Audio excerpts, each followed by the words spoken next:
د شروط صلات لنن دا نو سباک سا شرایط نماز کې د موږ سره الثالث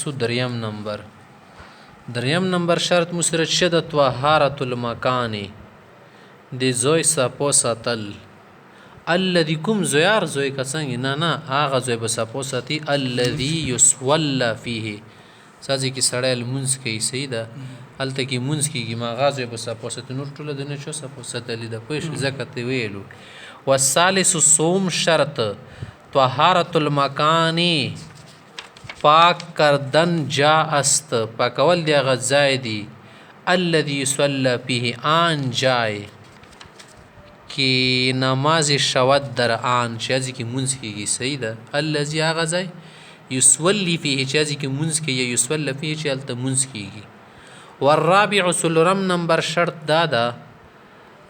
طهارت البدن بدن سپکول دی صحیح ده طهارت البدن بدن سپکول دی چې شنه من البول د تشو متیازونه والغایت د غاټونه وما اشبههما او هغه شیانو نبی صفا ساتي چې د تشو د ډکو متیازو په شان دي لکه وینه شوله زوه شوله شراب شولو څومره چې ګنده شیان وي والرابع شرط چهارم طهارت البدن پاکی بدن است من البول از بول والغایت وقذورات څومره ګنده شیان دي وما اشبههما وآن چې مثل و مشابه بشد به آنها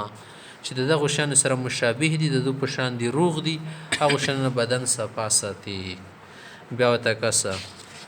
والثالث دریم نمبر شرط د منځه دپاره دا ده طهارت المکان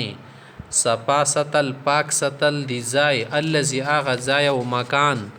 یصلى فيه چې کوم ځای کې مونځ کېږي او مونځ کولی شي والرابع څلورم نمبر شرط طهارت البدن بدن صفا ساتل بدن پاکول من البول د واړو متیازونه والغایت د غټونه وما اشبههما او هغه شیانو نه هم چې د دغو متیازو وغیره په شان دي روغ وي